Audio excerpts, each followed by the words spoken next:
enggan minta maaf ke Cina. Militer Indonesia akhirnya lakukan ini. Seret kapal Cina ke daratan usai menembakinya. NKRI dulu tak sudi minta maaf, malah lakukan hal ini di Natuna.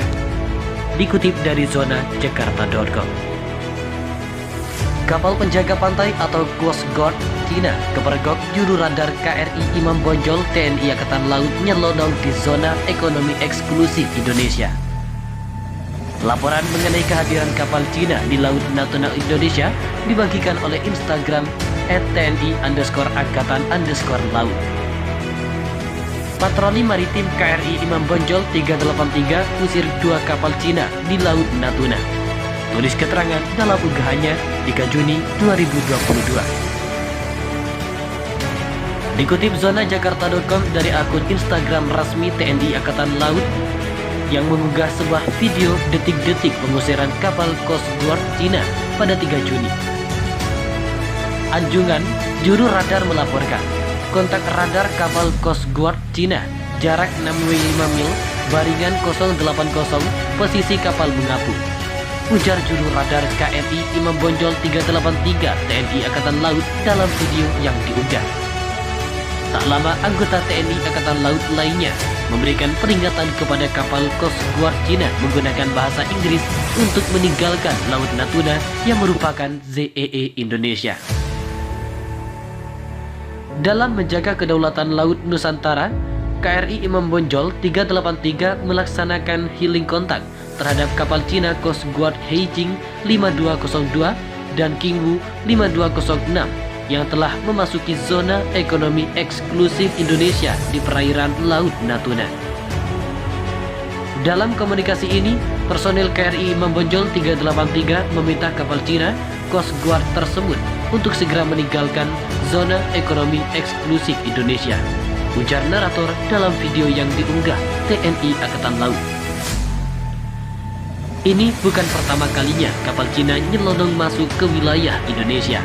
Tak heran jika kini KRI Imam Bonjol 383 berani mengusir kapal Cina yang nyelonong di Natuna. Kapal perang TNI Angkatan Laut itu rupanya pernah menembaki kapal Tiongkok di wilayah yang sama 6 tahun silam. Dikutip zona jakarta.com dari Antara, pertengahan Juni 2016, 12 kapal nelayan Tiongkok di perairan Natuna Indonesia ditembaki oleh kapal Republik Indonesia atau KRI Imam Bonjol 383 korvet kelas Parjim buatan Jerman Timur. Satu kapal mereka ditangkap dan ditarik ke daratan Provinsi Kepulauan Riau. Kementerian Luar Negeri Tiongkok langsung melayangkan protes dan mengklaim ada warganya yang mengalami luka tembak akibat tindakan TNI Angkatan Laut tersebut. Tindakan kapal-kapal Tiongkok tersebut sudah menyalahi aturan. Mereka mencari ikan di zona ekonomi eksklusif Indonesia yang total luasnya mencapai 2,7 juta kilometer persegi kala itu. Selain menyatakan akan menjawab protes tersebut, pemerintah Indonesia melakukan satu hal yang cukup mengejutkan, yakni mengadakan rapat kabinet terbatas dan dipimpin langsung Presiden Joko Widodo di KRI Imam Bonjol, perairan Laut Cina Selatan. Pemerintah menyimpulkan diri tidak gentar di hadapan negara dengan lebih dari 1 miliar penduduk itu.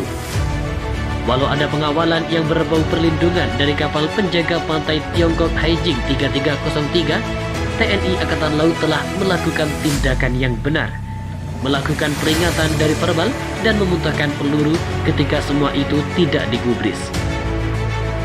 Mencederai kedaulatan dengan berbagai cara, termasuk mengambil ikan, adalah tindakan berat yang harus ditindak dengan sangat serius.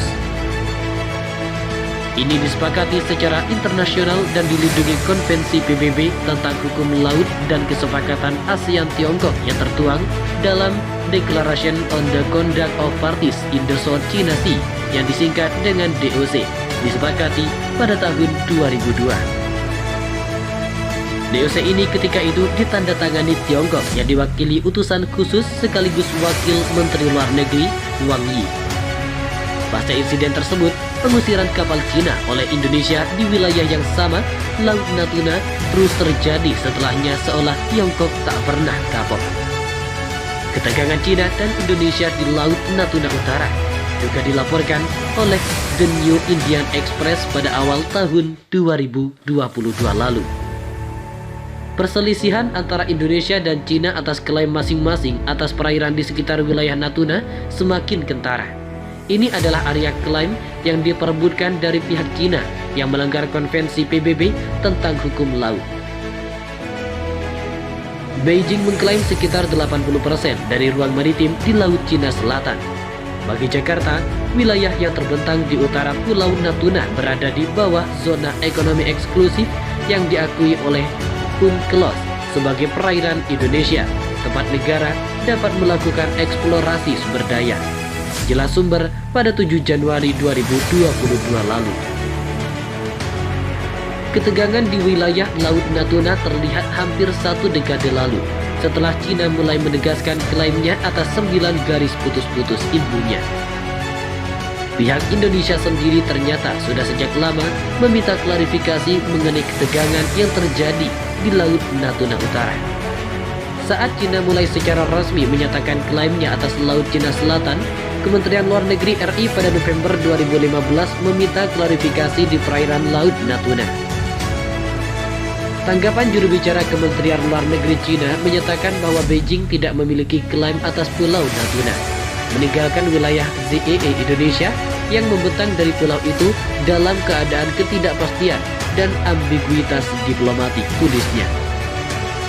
Terima kasih telah mengunjungi channel ini. Kami hanya sebatas menginformasikan, Andalah yang memutuskan.